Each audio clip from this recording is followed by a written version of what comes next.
Good morning. Good morning. Good morning, BMCC family. Welcome, and thank you for joining us for our Enrollment Town Hall. Today, we are coming together to hear from you. We want to start a deeper discussion that will begin the ongoing process of creating a plan of action to address our enrollment challenges.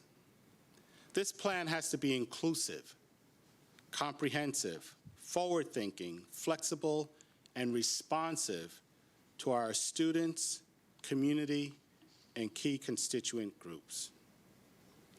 As I shared with you during the State of the College address, BMCC is in the process of developing a Strategic Enrollment Management Plan, or SEM, as part of the larger set of BMCC's strategic and operational plans.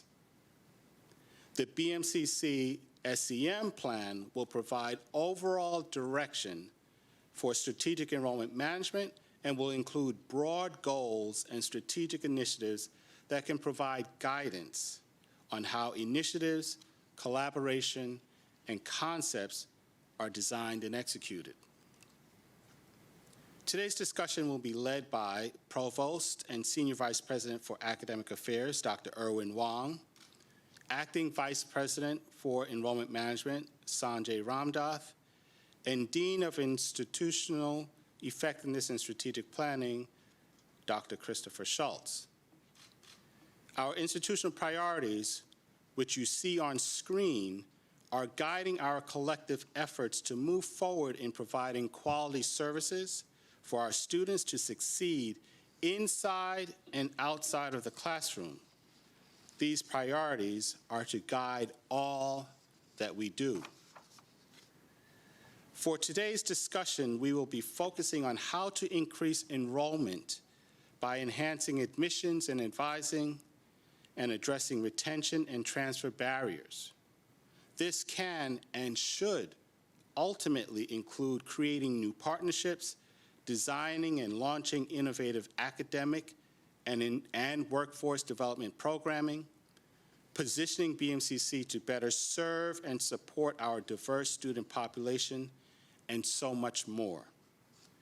The questions we will be considering in today's discussion are on screen and will be brought up again at the end of our town hall. Those of you attending in person will be able to ask questions by carefully stepping down and coming to the microphones located on the right and left sides of the theater. Those of you attending virtually can ask your questions through the chat, and your questions will be shared with today's speakers and the audience. I want to take this time to thank all of you for your continued hard work and dedication. Your participation in today's town hall, which is not the last one, is greatly appreciated. With that, I want to hand it over to Sanjay Ramdath. Sanjay? Good morning, everyone, and thank you all for taking the time to be with us this morning as we discuss some of these factors that are affecting community college enrollment, and more specifically here at BMCC. I want to thank the panelists for coming together with us to share their expertise also as we try to navigate these multiple issues going on all simultaneously as we try to find a resolution and work towards a better pathway for BMCC and its students to succeed. We'll start with some of the data that has gotten us to this point.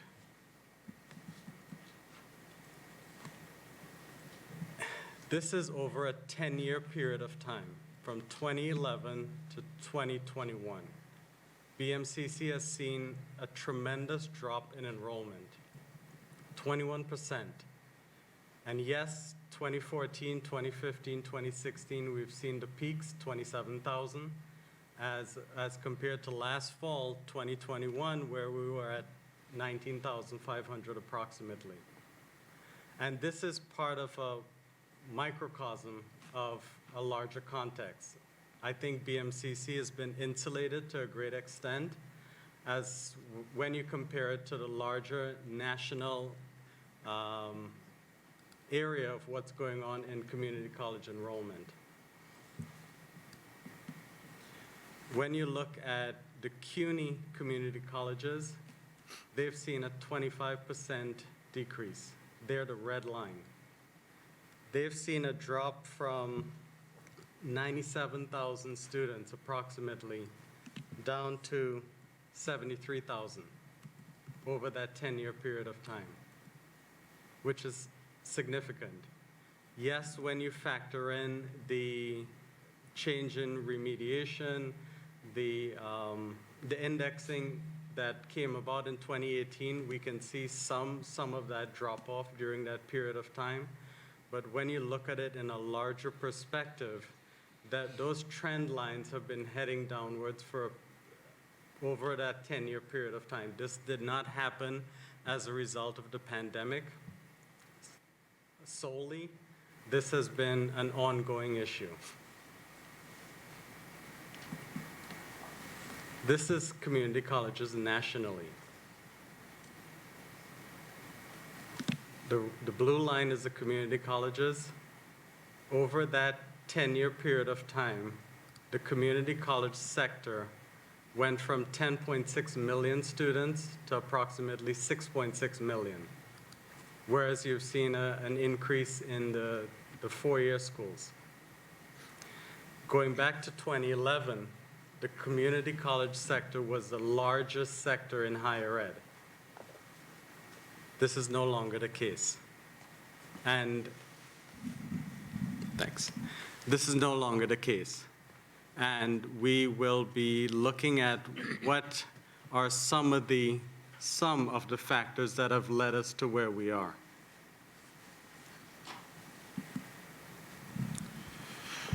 And what we see here is actually from our institutional effectiveness dashboard. You can get more information. We really like to disaggregate so that we understand which populations are being impacted the most. But what you see here is overall fall enrolled student trends. And so this is just giving you the percentages. What you'll see is that for the most part, it's stayed pretty stable over the last 7 or 8 years. However, what we've seen in the last couple of years is that the percentage of our student population that is Asian has gone up as Black and Hispanic has gone down. What's important to note is this is fall enrolled students. If you actually take a look at new students, we've actually seen increases both for Black and Hispanic men as far as students who are entering the college.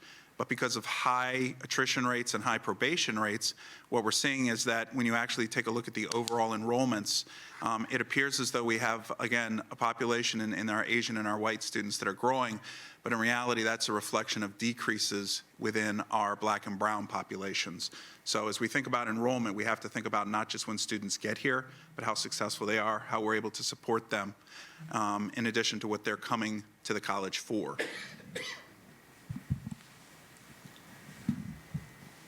All right. Basically, as you can see from the slide, there have been a lot of reasons for why the community college population has decreased. Economically, we're hearing from many of the students that they're leaving the community college because they need to find work, they've lost their job, whatever the case is, that there's a true economic problem there. Financially, they can't afford it. We're really hard-pressed to try to figure out then what can we do academically to help our students get back on path. Part of our strategic plan and our mission is to work with the community, work with the students, work with the departments to try to provide the students with academic success. The question then is what academically can we offer the students? Because it's not going to be business as usual. Whatever we've done in the past, we can't expect to continue to do and get different results. So part of our concern now is what do our students need in order to be successful, to continue to get life-sustaining wages, to create a career path and move on and transfer to senior college. Much of what we're going to do ties into all the questions academically with what we stated before in terms of our priorities. It also ties in with the university in terms of its mission with ACMO 2.0, the question of getting our students on the right path, making sure they accrue credit, graduate on time, and transfer successfully. The types of programs that we need to develop, we need to be nimble, we need to be mindful, we need to find short-term solutions because students can't wait necessarily to get the associate's degree to go out there and have their career. As a consequence, we are looking very carefully at what the demands are in the geographic area. We know that, for example, there's a high demand and growth in terms of healthcare, IT, and business. The question then is what kinds of programs can we offer the students that will allow them not only to have employment and finances, but also build towards a degree and a career path. Many of you may realize or see that we've started to look at micro-credentials. We can talk a little bit more about that later, but the idea of providing students with short-term access to skills and the possibility of getting some entry-level position. We've talked with industry partners. The Jobs Council is a good example, where CIS has created a micro-credential for cybersecurity. And not only are micro-credentials important for getting short-term employment, but also it is credit for prior learning. It's a stackable credit.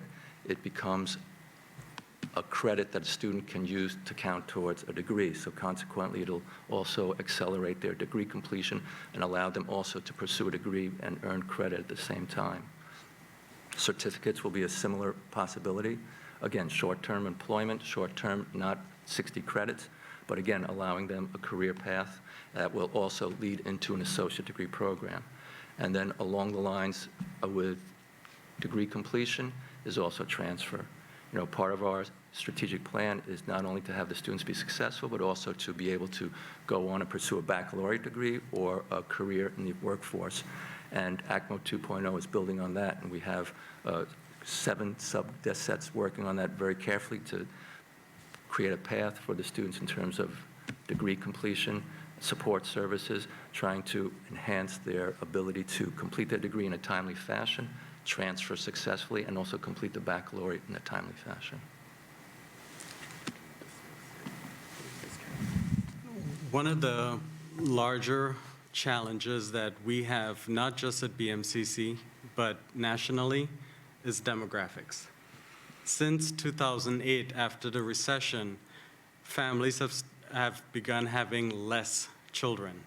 We've seen a 6.6 million decline in the number of births. That difference in birth rate and combined with migration patterns means that individuals are leaving the Northeast and heading to the South and the Midwest. So those are some of the pieces we have to factor in when we're looking at how do we attract our students, the ones that are here, to meet their needs. One of the pieces that the National Student Clearinghouse indicated is that pandemic-induced enrollment losses were particularly pronounced in areas of underrepresented minorities and low-income students, which again goes back to, as Dean Schultz said, a large percentage of our students fall into these categories. And how are we providing support services to ensure they are successful?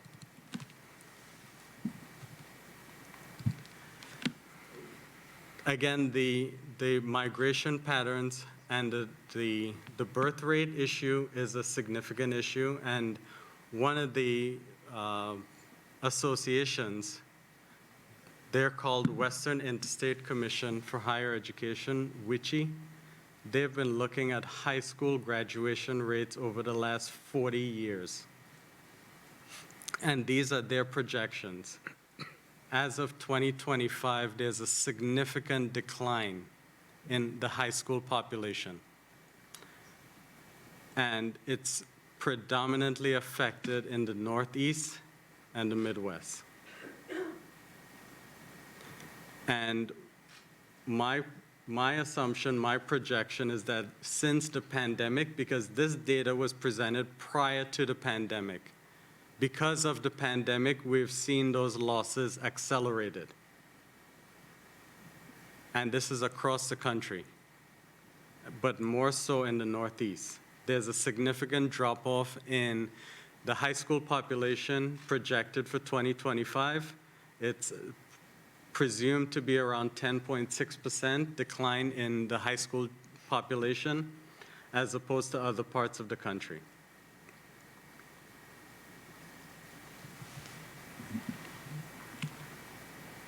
So this is why we've brought this group together to start the strategic enrollment management process, to ask the questions of the college community, to look at what needs to be done to streamline our processes, what needs to be done to kick off new ideas, creative ideas, and change what we've been doing so that we can be more productive for our students and allow them to be effective and successful in what they're trying to accomplish.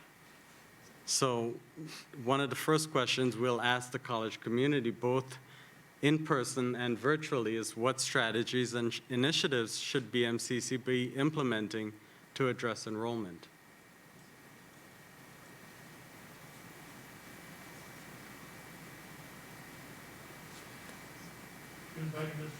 Yes.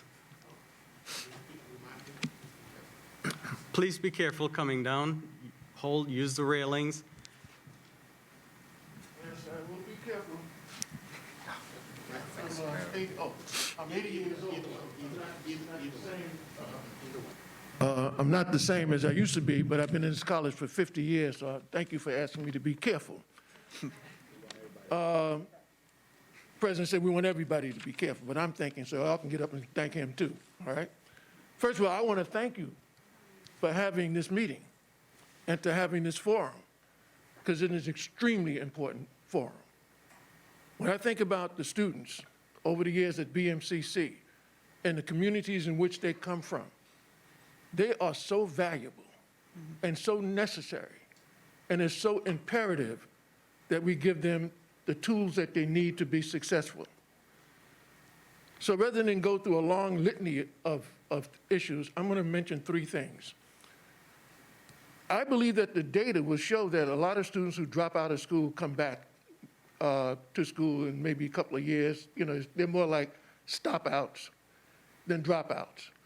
But we have a lot of students who dropped out of BMCC, and we might consider a program to reach out to those students to get them back into the college. It might be some special way in which we can offer them an attractive package to get back in college, because I believe that students who come to school want to graduate, and there's circumstances in their life that prevent them from doing so. And if we can reach out to them, and that way we can increase our enrollment. Secondly, the federal government, in terms of financial aid, and I've had some discussions about this, the federal government will allow colleges to give students a financial aid warning semester, as opposed to suspending their financial aid as soon as their GPA goes below 2.0. When the GPA goes below 2.0, the student's financial aid is suspended, and then they have to appeal to have their financial aid reinstated. We can, as an institution, institute a term-based evaluation of financial aid, which would then allow the students who fall below 2.0 keep their financial aid for that warning semester before losing it, you know, at the if things don't go right. So I think that's a very important thing, because money is very important to retention of our students. Last but not least, you know I'm going to say something about DSL. If anybody who knows me, we know that it's common knowledge that most black and brown students, and students in general coming from the inner city schools, are unprepared for college. They lack basic skills in note-taking, time-taking, test-taking, study skills, dealing with stress, career exploration, and college grading policies, understanding the college rules and regulations, and much more. We had such a course back in 1983, and that course was abolished by the Perez administration and replaced by a FYE program. The FYE program was not successful because there was no credit and students didn't feel they had to go. Whereas the DSL course was 1 credit and it was mandatory of all incoming students. I've shared with this administration the data on the outcomes of students who took the course and students who didn't take the course. And the data showed that students who took the course earned more credits, were retained, and had higher graduation rates than students who didn't take the course. That's just data. That's there. And to abolish that course was, to me, one of the darkest periods at Borough Manhattan Community College. Because how could students be successful if they don't have the tools necessary? We know they're not getting them in the high school. We know that. You can see that. And as a result of that, they end up being dismissed or have serious academic problems. I looked at some of the other colleges, and this is what I found in terms of helping students make the bridge between high school and college. College of Staten Island has a 1-credit freshman orientation course for all incoming students. Bronx Community College has a 1-credit course, orientation course. Queensborough Community College has a 1-credit course. Kingsborough Community College has a 1-credit orientation course. Medgar Evers College has a 1-credit orientation course. LaGuardia Community College has a 3-credit, actually, orient course, but that's for liberal arts students and students in social science and the humanities. We know what to do. But in the years I've been at BMCC, knowing does not necessarily lead to doing. We know what we need to do, but we don't seem to be able to move from words to action, to actually do what's necessary. So I would ask this enrollment management to consider the things that I'm saying. I know you will, but most important, consider the fact that students who come to this college come from the worst circumstances you can think of in order to get here at BMCC. They have to come from crime-ridden communities, communities that have poverty beyond most of us would understand. And when they get to BMCC, we are obligated to do everything we possibly can to keep them and to help them graduate. And the ideas that I bring forward to you, in my opinion, would help in that effort. Thank you. Thank you. Thank you. If I could. If I could, just one thing, and thank you, Professor Blake. No, please take your seat. A statistic that actually is very sad goes against one of your initial sort of assumptions and hopes. The majority of our students who leave BMCC and who do not immediately end up in another institution disappear. When we take a look at this clearinghouse data, we're talking upwards of 80 or 90%. And so I think what you spoke about the outreach is critical, because these are students who, for various reasons, have given up on higher education. They haven't given up on BMCC. They've given up on higher education. And so how do we design an outreach that brings them back and frankly gives them hope and the affirmation and the kind of early wins that are necessary to, in many cases, build back confidence and to erase trauma that has existed, not just in their lives, but in the K-12. So I think you made some very, very, very poignant points, and I just wanted to make sure that everybody was clear that unfortunately when the students leave, we can track out 5, 10 years in National Student Clearinghouse and we're not finding them. And to add on what Dean Schultz mentioned is, unfortunately, a lot of these students are students of color, which makes it doubly worse. Now we've made the equity gaps worse. We've affected their communities, their families, and from a socioeconomic level, it's just poor performance across the board. But thank you for your points, Professor. Those are definitely suggestions that we can incorporate to some extent. Are there any additional questions, both in person or online? We do have some online. Should I begin? Sure. First question. I believe this is from a student. As a result of the pandemic, this particular student had to make adjustments from in-person learning to online learning. It seems that there isn't a balance of class choices, online, in-person, hybrid, for students who have been forced to adjust. What is BMCC willing to do to address this? Okay. All right, I can take that on. We realized that the student population was challenged when the pandemic hit, and we had to pivot to online instruction. And it wasn't intended for everyone to be successful because not everybody learns in that particular mode. However, as we start to approach normalcy, whatever that's going to be defined as, how we offer our courses and programs is going to change dramatically. We've taken at least an initial survey of students for the forthcoming semester to try to gauge what percentage of courses should be online and what should be face-to-face. And it seems as though a majority of the students want to have online instruction, whether it's their first choice or simply because life demands that they need to do it that way. So as a consequence for the fall semester, at least conservatively, we are offering about half of the course offerings online. And based upon how the enrollment and registration procedure goes, it may fluctuate a little bit. In addition to that, we've also realized, too, that online instruction is going to be the future for many students. And already we've spoken to all the academic departments to see that they can at least register for one of the programs that they offer in their department online. It's gone through a governance process. The information, the application's been forwarded to the State Education Department, and currently now we've received approval from the State Education Department for approximately a dozen of those programs. So as we create degree maps to ensure that the students are on the right path in terms of earning their degree and credits, we're also going to work out the sequence of courses that will be offered in an online modality to allow a student to complete their degree fully online if necessary. So it's going to take maybe a semester or two, but we should be able to address the demand and the needs of the students who want to have the online instruction and be allowed to complete their degree that way if feasible. Okay, a couple questions as a follow-up. What are some of the options that are available with regards to micro-credential and badge classes? Also, has there been any progress with regards to Pell Grants and financial aid for part-time students?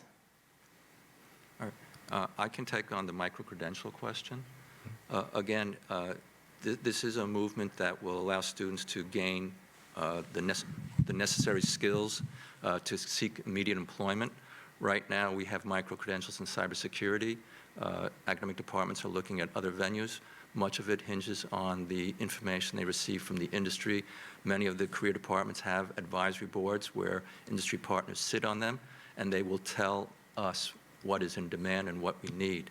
And this will also allow us to adjust the curriculum if necessary. So we will continue to work on creating micro-credentials that will allow students to get immediate employment and then also go into an associate degree or certification. What was the second part? Financial aid? Has there been any progress with regards to Pell Grants and financial aid availability for part-time students? Please. In terms of Pell Grant, it is available to any student that's eligible as long as they're enrolled for a minimum of 1 credit. So there isn't any sort of restriction on part-time or full-time. It's adjusted accordingly based on the student's enrollment as long as they actually have an eligible EFC, an expected family contribution. So that's how financial aid works in terms of Pell. I came down here to actually piggyback on Professor Blake's comment. I started at Bmcc as a student, and he was actually my professor for that transitional course he was referring to. I found it to be extremely helpful. I've brought it up in numerous meetings. I think from a student's perspective, as well as speaking to students, that transition from high school to college is very scary, and especially the various terminologies we use, the various offices that may be available to them that they may or may not be aware of. And that course was extremely beneficial in knowing these things. We were actually visited a library on how to utilize the library, counseling, learning resource. So those are things I think is extremely beneficial if it's possible to bring back. Another thing I wanted to mention, and I don't know if it's feasible or not, a cohort program where students start coming in as entering freshmen for specific majors. I think for students, the confusion is the amount of credits, how do they take these credits, do they see an end goal in sight? So my envision, my idea, I don't know that I'm able to actually explain it, but something similar along the lines of a cohort program for a specific major that they can all start at the same time. It creates this relationship among their classmates. They're all in the same classes. They know they're progressing every semester and they're getting the insight. I think with students going to a four-year school, they're starting and ending at that four-year school and there's an insight and they know what they're working to. Whereas for students that come into community college, I don't know that they understand that an associate program is 2 years of that four-year program. A lot of students are confused if that actually translates into. So having that clear definition that you're receiving 2 years of that four-year program if you're choosing to transfer, and seeing that there are relationships with the four-year schools. So you can finish 2 years here, for example, if you're in criminal justice, then you have that relationship with John Jay and you can continue on for those 2 years. Having that clear path, exactly, makes it kind of easier to know that you're going to get to that point, whereas there's no confusion when they're coming in and they're not sure where they're supposed to be or what they're doing. Thank you. Oh, Kylie Abdel, Assistant Director of Enrollment Management. Thank you. So quickly, so there's actually two different initiatives. There is the cohort. What I was hearing as you spoke a little bit more was really about the academy model, which we now do have in the business department as well. And actually, one of the President's Fund projects then took the UMLA program and put it into the business program. And so what we're seeing, and we've started to see it, and I know that the provost has recommended, and we've shared data, that our departments look at ways in which they can create these guided, seamless pathways where students and faculty from the 2 and 4 year are working together. And when we have that, and we've been able to take a look at some of the transfer data, we know that even though we have some issues with transfer credits, we have fewer issues or none when we have these academy models. And so students are aware, and they come here with an end goal of a 4-year degree. And so they understand that pathway. There's also the traditional sort of cohort, which lives potentially within a department, and I would like to see, and I think the data shows we'd like to see more of those growing, but also those that are outside of the departments. I think folks in here are pretty much familiar with the three biggies, ASAP, BLA, and CD, and that's about 30% of our students. And just so you know, for our Black and our brown males who are in one of these three cohort programs, for our Hispanic men, the graduation rate, 3-year graduation rate, triples for a student who's in that program. And for our Black men, it quadruples. If you are a Black male student here and you are not in a cohort program, your 3-year graduation rate is 9%. So we know the cohort programs work, and we also know that to the point of the what was a DSL course or FYE course or orientation or whatever, however you want to sort of name them, we know that students make decisions very early about whether or not they belong in higher education. And so as part of our strategic plan, one of the goals is to have a cohort experience for all entering students. There's a group VP Craig has been leading on trying to get to that and to scale that up. That doesn't mean everybody will be an ASAP or CD or UMLA or out into or BLA or whatever. It means trying to identify which program is best for which student. And then we've started to talk about this. We would like to make that a process that they would have to opt out of. In other words, at the admissions phase, students end up in a cohort program that we believe will help to ensure their retention through the first semester and the first year. If you take a look at our numbers, our students do very well after the first year, but we lose far too many students by not having the kind of supports necessarily in the first semester. And so that's a big part of the SEM conversation and what our data is showing that we need to do. So thank you for that point. I just wanted to make sure that everybody was clear that we have variations of what the cohort experience is. For some, it will be very comprehensive. For some, it will be less. Some will have peer mentoring. Some will have coaching. Some will have other supports.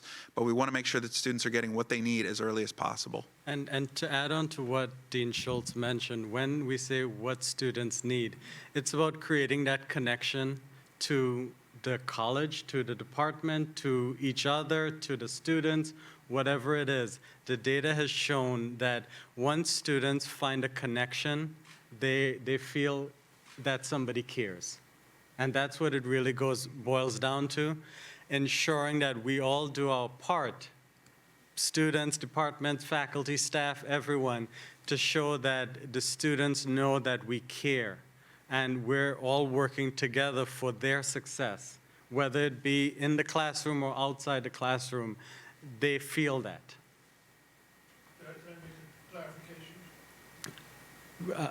There is a difference between FYE and DSL. Here, I was just referring to the overall language within higher ed. Difference because it's very important.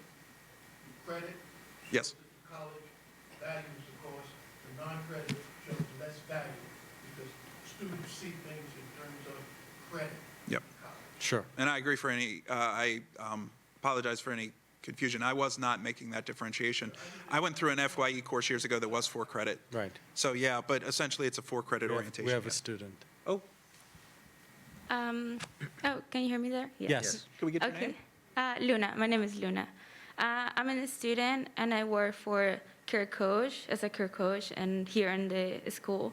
So I kind of have the knowledge of like me as a student and me as like person working in the school, right?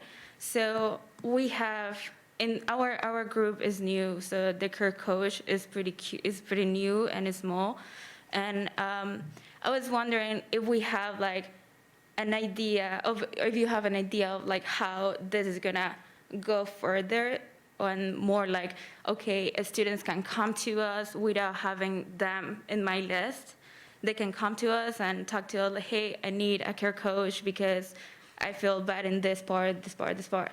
And career coach are like for everything. So they can come to me and talk to me about like whatever they want, classes, if they need to register and everything. So I feel that students need more like someone as them to just come and talk about that. And I don't know, like we don't have an office here, so we'll be like, I don't know if it could be like one more, like a step further or something like that.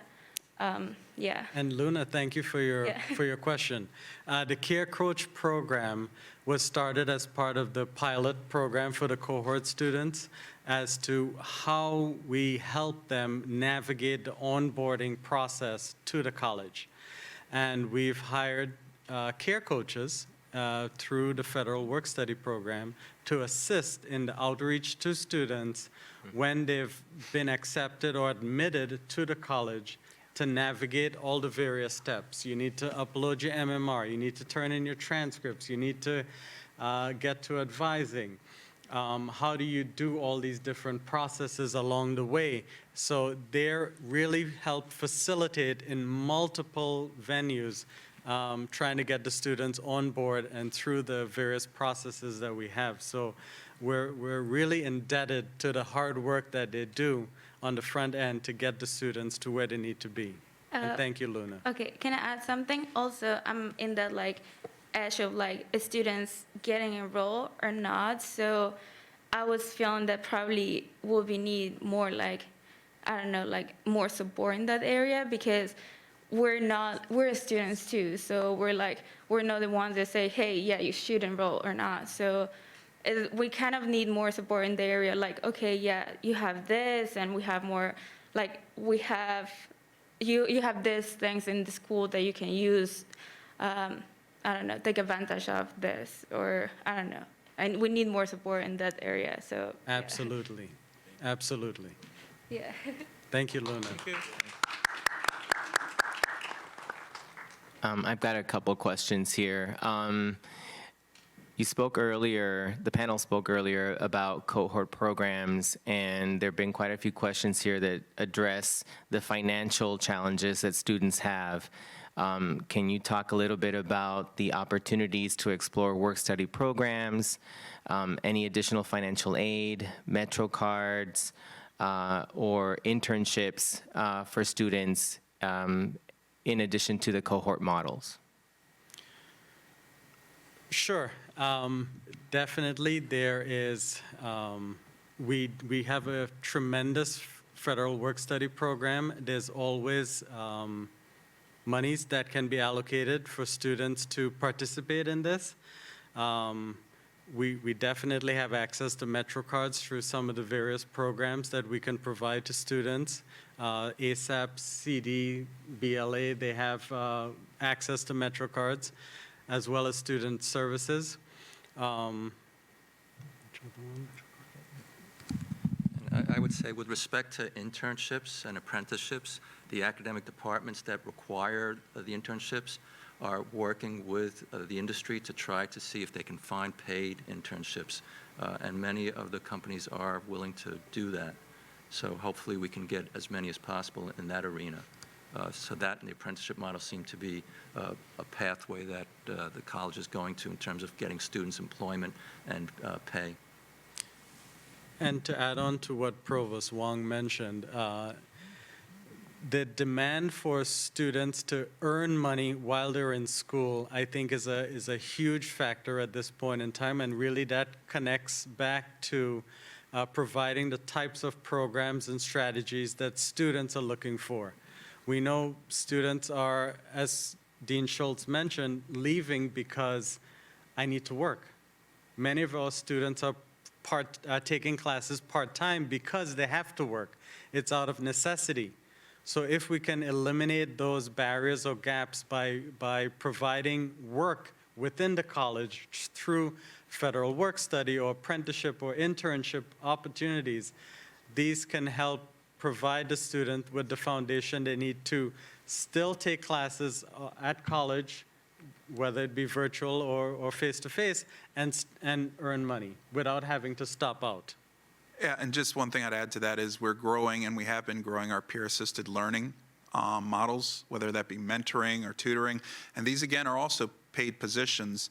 Our longest term project, the Project Impact Mentoring program, which at this point has served more than 1,000 students, what we've seen is tremendous gains academically, not only for the students who are being mentored, but for the mentors as well.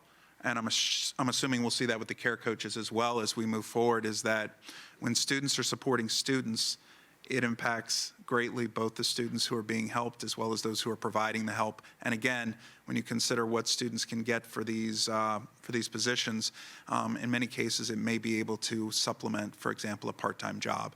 And so now they're here at the college in the community which cares for them and also receiving the much-needed income.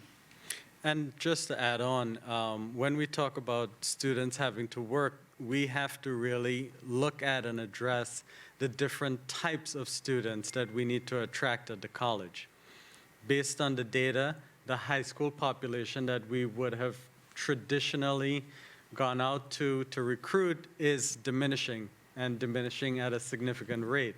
So how do we pivot to different types, different populations of students, and what are their needs?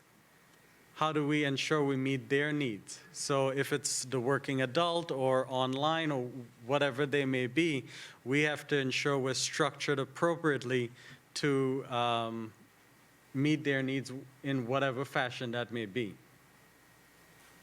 On a related note, a couple of questions here are addressing the increase in need for housing for students, and in addition, is Bmcc exploring any opportunities to recruit international students, especially given the current situation happening around the world?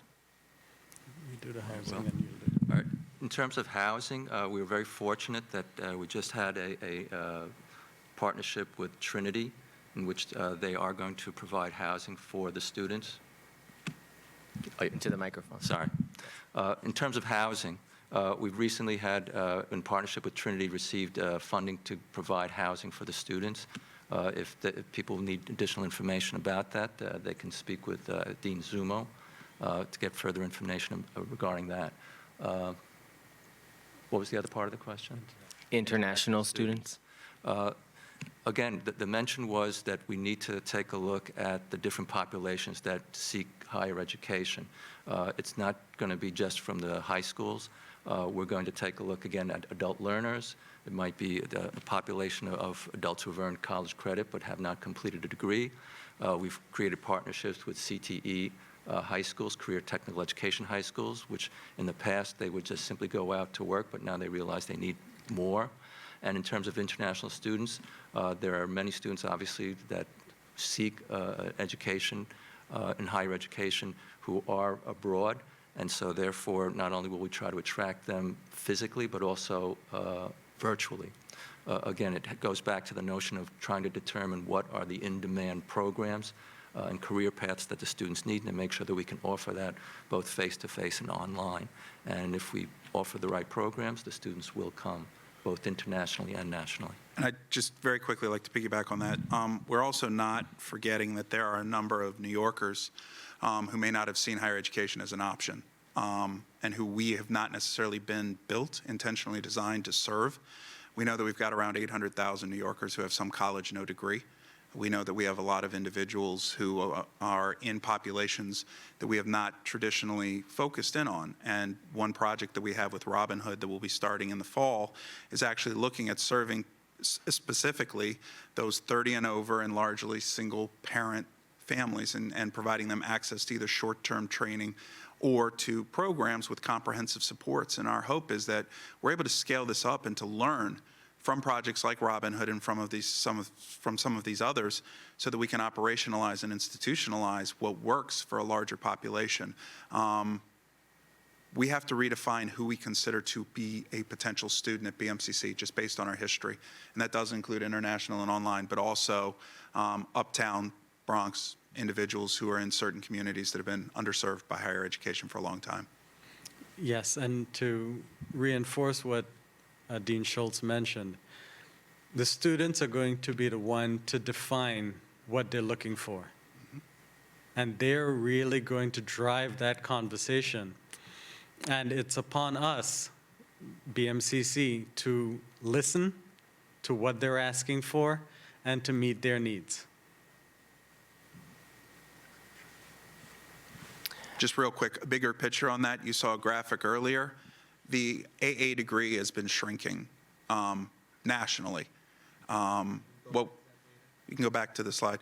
What we have seen, that one. So this is for BMCC, but nationally, what we are seeing is that fewer students are wanting to come for the traditional AA transfer degree. That doesn't mean there aren't students. There's still millions and millions who are. But where we're seeing the growth and where we're seeing the change, and the reason that the proprietary colleges, frankly, enrollments have grown, is because students are looking for certificates, they're looking for applied associates, and they're looking for applied bachelors, especially men. And if you take a look at it, we have the lowest percentage ever of men who are undergraduate students in higher education. Only 42% of our undergraduate students across the country now are men. And the reason is they are leaving higher education for other opportunities because they're not seeing the opportunities to get the credentials they need, to get the training they need.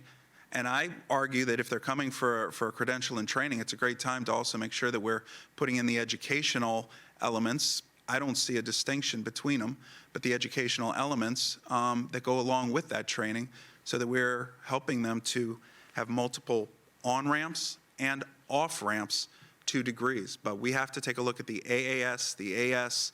There's a degree out there, the AST, which I have not seen in New York. Certificates, micro-credentials, all of these provide opportunities for individuals to see themselves as students when they don't necessarily see themselves as students based on our traditional offerings.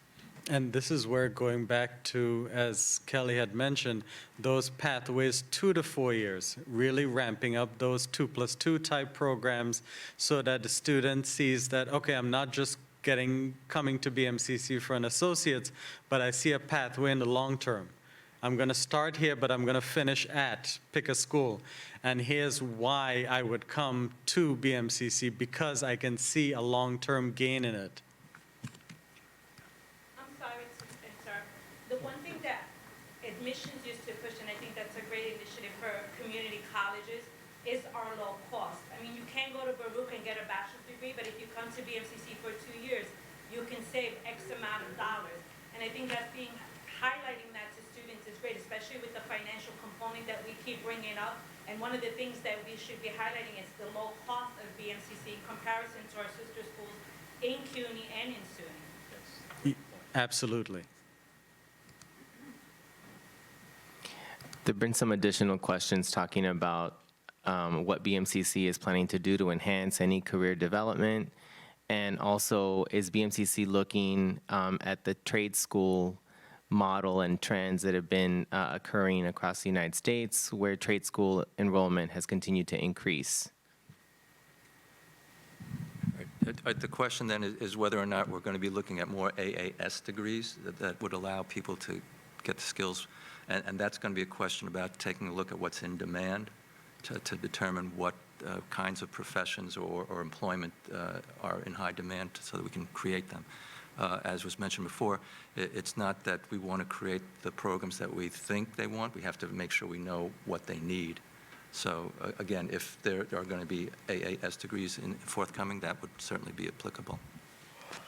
Also within the strategic plan and hopefully through the academic and career communities, there is a focus on getting career exploration, because I think that was a part of the question as well, to get career exploration into the curriculum. Oftentimes in cases, maybe even in courses and in majors where that may not have been the case.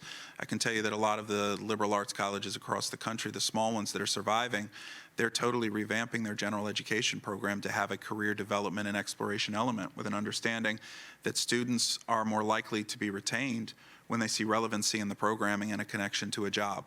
So that doesn't, again, preclude the coursework being important, but students come in knowing that they need a job, and so what's the alignment? So career exploration is a big part of that. And to add on to that, the career exploration is fantastic, but it's also the part where the students are looking at the long term. How are the programs we're providing connected to industry? Where does the student see the end goal? And again, that's where the internship apprenticeships model really works well. But in addition to that is, are we providing the type of program, the coursework in the programs, so that when the student comes out, they are ready to rock and roll? And we look at the demand or the provision for the types of programs that are in the industry in demand right now, and a lot of them are in higher ed. A significant amount is in the health field, a huge amount in nursing, as well as everything in that health arena.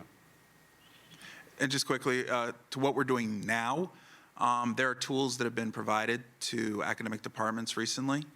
Analyst is one of them, which takes a look at various skills, common skills, technical skills, knowledge skills that are associated with jobs that are connected to the degrees we already offer. And then there's a tool we're piloting called Skillaby, which is takes a look at all of these things, and then takes a look across the syllabi that exist within our programs to see whether or not there's an alignment or not.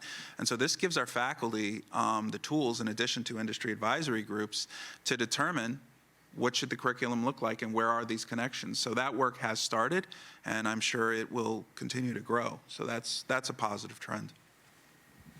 There have been some additional questions with regard to workforce development, the role of non-traditional students. What supports is BMCC planning to provide or to enhance in order to meet the needs of non-traditional and continuing education? Non-traditional students is definitely a cohort of students that we have to lean into. We have to partner with the non-credit side of the house to ensure we see a pathway, a crosswalk between non-credit and credit. Because students are coming in, the adult students, working adults, that need to upskill potentially their job duties, and this way they can start off with a program, 2 programs, whatever it is, and may see that how they can connect the dots in earning that AS degree or whichever program that meets their needs. So we definitely have to partner closely with them to really develop this strategic enrollment plan as we design, create, enhance it.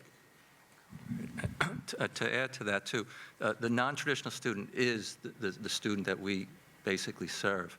And actually, the Adult and Continuing Education Division would play a very important part in that, because they're very nimble. They can create the certification, the kind of programs very rapidly. It doesn't have to go through our governance process, which would often take a year. they can actually create a program within weeks so that they can provide the students with the skill sets that are necessary in high demand. And then what's critical is that in partnership with adult and continuing education, we can then create the stackable credit or the micro-credential, which will then translate into credit that will feed into the associate degree program. So it's a win-win-win on all sorts for all parties.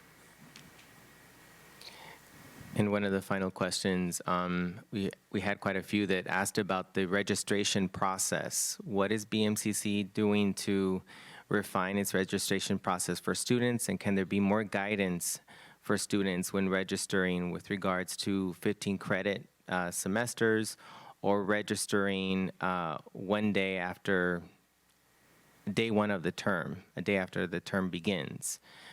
What kind of guidance is BMCC doing to enhance that process for students? All right.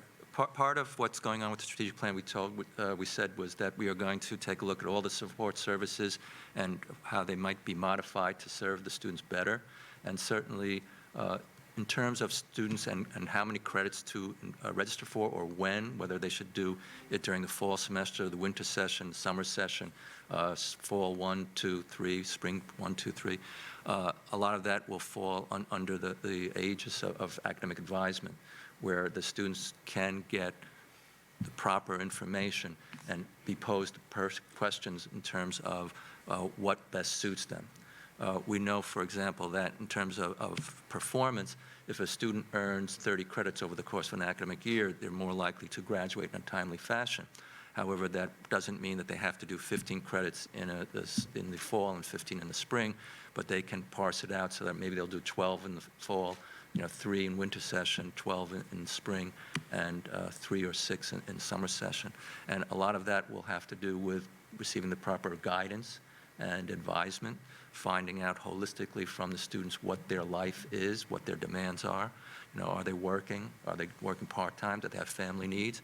And adjusting the schedule accordingly. And just quickly to add on to that, 2 things that we're currently analyzing. For anybody who's been able to, take a look at the various reports and information we have on the IEA site, Institutional Effectiveness and Analytics, they would see that we have an interesting sort of dichotomy in that we have 15 credits being associated with greater retention, but also 15 credits being associated with greater probation. So that means we have a certain student profile, a certain type of student who benefits from taking the 15 and a certain student who doesn't. And so we're taking a look to try to understand what these students look like so that that's information that can be provided to our advisement offices. But also we now have the mini semesters, the express, is that what? I blank on the term sometimes, the express semesters, and we're beginning to analyze the effectiveness of those. And so that's also another opportunity for students to gain credits as it makes sense for their schedule. And so it's really about flexibility, adaptability, but most importantly, at the end of the day, understanding our students, really understanding what they need, really understanding what we can put in front of them and who needs what, and making sure that they have access to it. And as we close up, because we just realized the time, we really need to emphasize that we've lost a tremendous number of students. 20,000 students over the last 2 years, students that were in good standing. So they've made a choice not to return to BMCC. These are not students that we put out on probation or anything like that. They made a choice not to continue. And we have to understand why, and we need to remedy that quickly, because this is not sustainable on so many levels.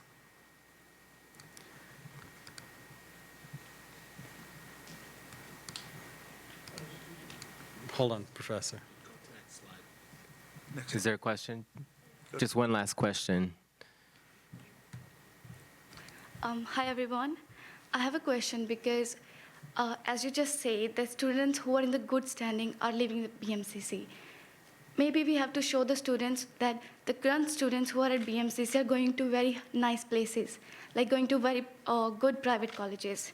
So how are BMCCs preparing students to go into those private colleges or maybe the best CUNY colleges?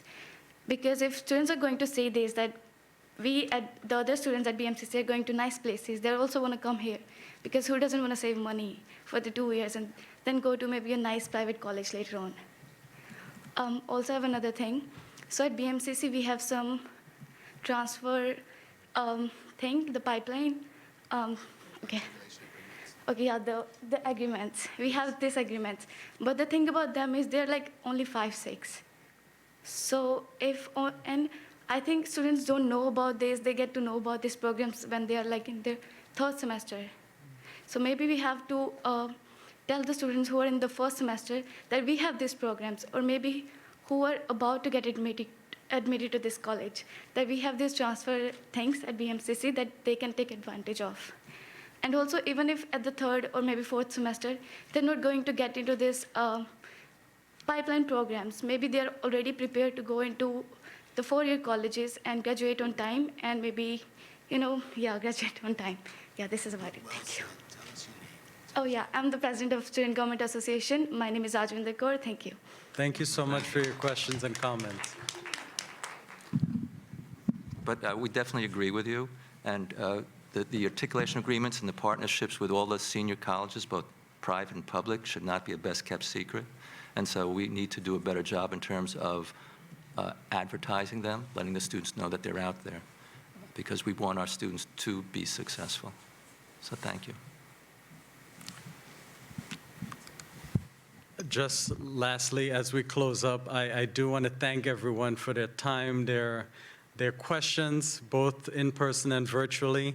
If there are additional questions, please feel free to email me, and we can have some further discussions about it.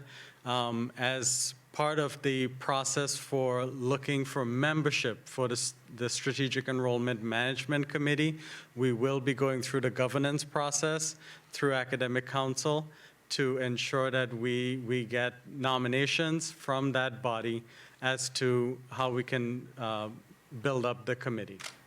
So thank you all for your time and effort and energy, and please keep doing that hard work that's necessary for all our students.